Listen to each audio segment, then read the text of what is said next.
Mindfulness ചെയ്യുന്നത് നമ്മുടെ stress കുറയ്ക്കാനും നമ്മുടെ വേദനകളെ കൈകാര്യം ചെയ്യാനും ശാരീരിക മാനസിക ആരോഗ്യം മെച്ചപ്പെടുത്താനും ഓവറോൾ നമ്മുടെ ഒരു സന്തോഷം നിലനിർത്താൻ സഹായിക്കും എന്നാണ് പല പഠനങ്ങളും പറയുന്നത്. പൂർണ്ണമായും ഈ നിമിഷത്തിലേക്ക് ശ്രദ്ധ കേന്ദ്രീകരിക്കാൻ പ്രാക്ടീസ് ചെയ്യുന്ന ഒന്നാണ് മൈൻഡ്ഫുൾനെസ്. ഇതിൻ്റെ ഒരു പ്രത്യേകത എന്ന് പറയുന്നത് ആർക്ക് വേണമെങ്കിലും എപ്പോൾ വേണമെങ്കിലും ചെയ്യാം എന്നുള്ളതാണ്.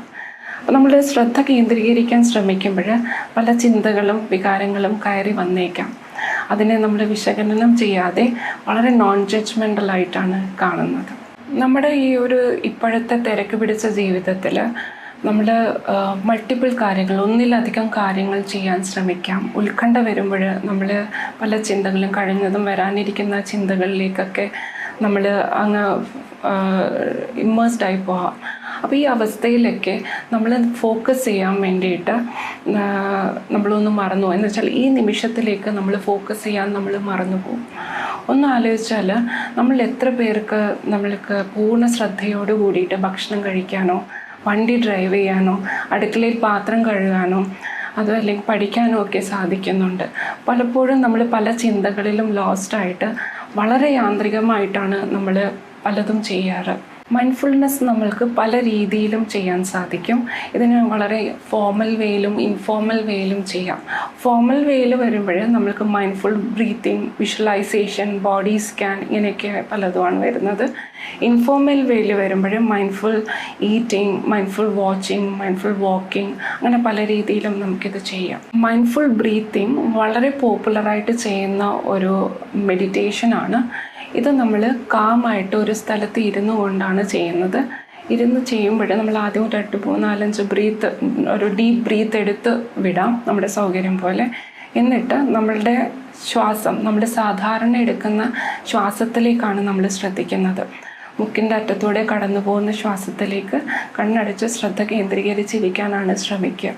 ഇത് ചെയ്യുന്ന സമയത്ത് നമ്മൾക്ക് ചിലപ്പം ചില ചിന്തകളോ ചില ഡിസ്ട്രാക്ഷൻസോ ഒക്കെ ഉണ്ടായേക്കാം.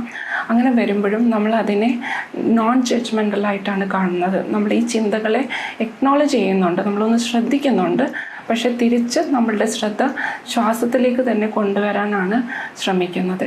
ഇത് നമ്മൾക്ക് വളരെ ഗൈഡൻസിലും നമുക്കിത് പലരുടെയും ഗൈഡൻസിലും നമുക്കിത് പ്രാക്ടീസ് ചെയ്തെടുക്കാം. അതല്ലാതെയും ചെയ്യാം. ഇത് നമ്മൾക്കൊരു 10 മിനിറ്റെങ്കിലും ഇങ്ങനെ ഇരിക്കാൻ പറ്റിയാൽ നല്ലത്.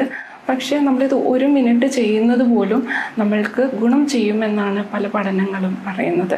ഇത് വളരെ ഇൻഫോർമൽ വേയിൽ ചെയ്യുവാണെങ്കിൽ നമ്മൾ ചിലപ്പോൾ നമ്മൾ എന്തെങ്കിലും ജോലികൾ ചെയ്യുമ്പോൾ പോലും നമ്മുടെ ശ്വാസത്തിലേക്ക് നമ്മളൊന്ന് ശ്രദ്ധ കേന്ദ്രീകരിക്കാൻ ശ്രമിക്കുന്നതും ഗുണം കിട്ടും. ഇൻഫോർമൽ വേയിൽ ചെയ്യുന്ന മൈൻഡ്ഫുൾനെസ് ഒക്കെ ദൈനംദിന ജീവിതത്തിൻ്റെ ഭാഗമായിട്ട് ചെയ്യുന്ന കുറേ കാര്യങ്ങളാണ്. അതിലൊന്ന് മൈൻഡ്ഫുൾ ഈറ്റിംഗ് ആണ്. സാധാരണ നമ്മൾ ഭക്ഷണം കഴിക്കുമ്പോൾ നമ്മൾ ചിലപ്പം മൊബൈലോ ടി വിയോ ഒക്കെ കണ്ടുകൊണ്ടായിരിക്കാം, അതല്ലെങ്കിൽ പല ചിന്തകളും വന്നേക്കാം. പക്ഷെ മൈൻഡ്ഫുൾ ഈറ്റിങ്ങിലേക്ക് വരുമ്പോൾ നമ്മുടെ പഞ്ചേന്ദ്രങ്ങൾ ഉപയോഗിച്ചിട്ട് നമ്മളതിലൊന്ന് ശ്രദ്ധ കൂടുതൽ കൊടുക്കാൻ ശ്രദ്ധിക്കുക. നമ്മൾ എന്താണോ കഴിക്കുന്നത് ആ ഭക്ഷണത്തിൻ്റെ നിറം ശ്രദ്ധിച്ചുകൊണ്ട്, കയ്യിൽ അതിൻ്റെ ടെക്സ്ചർ ഫീൽ ചെയ്തുകൊണ്ട്, അതിൻ്റെ മണവും രുചിയും ആസ്വദിച്ചുകൊണ്ടാണ് നമ്മൾ കഴിക്കുന്നത്. കുറച്ച് നിമിഷം നമ്മൾ ബോധപൂർവം നമ്മൾ ശ്രദ്ധ കേന്ദ്രീകരിക്കാൻ ശ്രമിക്കുന്നതാണ് മൈൻഡ്ഫുൾനെസ്. മൈൻഡ്ഫുൾ വാക്കിംഗ് ആണ് ചെയ്യുന്നതെങ്കിൽ നമ്മൾ നടക്കുമ്പോൾ നമ്മളുടെ ചുറ്റുപാടുകളെക്കുറിച്ച്, നമ്മുടെ ശരീരത്തിനെ കുറിച്ച്, നമ്മുടെ മനസ്സിൽ വരുന്ന ഫീലിങ്സിനെ കുറിച്ച് നമ്മൾ ശ്രദ്ധ കൊടുത്തുകൊണ്ടാണ് അല്ലെങ്കിൽ പൂർണ്ണ ബോധത്തോടെയാണ് നടക്കുമ്പോൾ നമ്മുടെ ശരീരത്തിലേക്ക് ശ്രദ്ധ കൊടുക്കണം. നമ്മൾ കാല് നിലത്ത് പതിയുന്നത്, കൈ വീശുന്നത്, നമ്മളുടെ ശ്വാസം, നമ്മുടെ ശരീരത്തിലേക്ക് അനുഭവപ്പെടുന്ന കാറ്റും തണുപ്പും ഒക്കെ ശ്രദ്ധിക്കുക.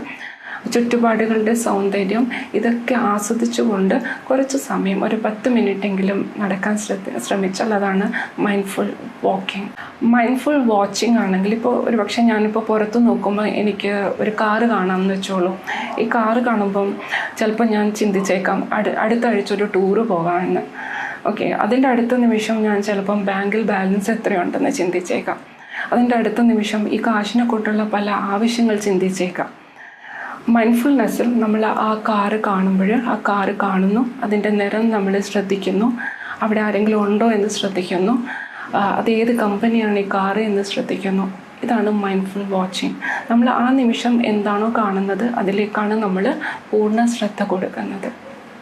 അങ്ങനെ ഓരോ പ്രവൃത്തി ചെയ്യുമ്പോഴും, ഒരു പക്ഷേ നമ്മൾ ഭക്ഷണം കഴിക്കുമ്പോഴായിക്കോട്ടെ, നമ്മൾ വായിക്കുമ്പോഴായിക്കോട്ടെ, നമ്മൾ പാത്രം കഴുകുമ്പോഴായിക്കോട്ടെ, എന്ത് ചെയ്യുമ്പോഴും ആ സമയത്ത് നമ്മൾ പൂർണ്ണ ശ്രദ്ധ കൊടുക്കാൻ ശ്രമിച്ചുകൊണ്ടേ ഇരിക്കുമ്പോൾ അതൊക്കെ മൈൻഡ്ഫുൾനെസ് ആണ്. മൈൻഡ്ഫുൾനെസ്സിലെ 2 ഭാഗങ്ങളാണുള്ളത്. അതിലൊന്ന് ആക്സെപ്റ്റൻസും അറ്റൻഷനും കൂട്ടുക എന്നുള്ളതാണ് ഈ മൈൻഡ്ഫുൾനെസ് കൊണ്ട് ഉദ്ദേശിക്കുന്നത്. ഇത് പല പഠനങ്ങളിലും ഇത് ബ്രെയിനിൽ നമ്മുടെ ചില കെമിക്കൽസിൻ്റെ മാറ്റങ്ങൾ വരുത്തുന്നതായിട്ട് പറയുന്നുണ്ട്. അത് കാരണം നമ്മളുടെ ബ്രെയിനിലേക്ക് ചില സ്റ്റിമുലേഷൻ കൊടുക്കുകയും പല ചേഞ്ചസും നമുക്ക് വരുത്താൻ പറ്റുമെന്നും പറയുന്നു. പൊതുവെ നമ്മളുടെ ആക്സെപ്റ്റൻസും അല്ലെങ്കിൽ അറ്റൻഷനൊക്കെ കൂടുമ്പോൾ, നമ്മുടെ ഈ ശ്രദ്ധ കൂടുന്ന അവസ്ഥയിൽ നമുക്ക് കോൺസെൻട്രേഷൻ കൂടുകയും നമുക്ക് മറ്റ് പ്രവൃത്തികൾ സാധാരണ ചെയ്യുന്ന എല്ലാ കർമ്മത്തിലേക്കും ഈ കൂടുതൽ ശ്രദ്ധ കൊടുക്കാനും പൂർണ്ണമായും നമുക്ക് ഈ നിമിഷത്തിലേക്ക് ഫോക്കസ് ചെയ്യാനും പറ്റും. സാധാരണ നമ്മൾക്ക് ഏറ്റവും കൂടുതൽ സന്തോഷം കിട്ടുന്നതും മാറ്റങ്ങൾ കൊണ്ടുവരാൻ സാധിക്കുന്നതും നമുക്ക് ഈ നിമിഷത്തിൽ മാത്രമായിരിക്കും.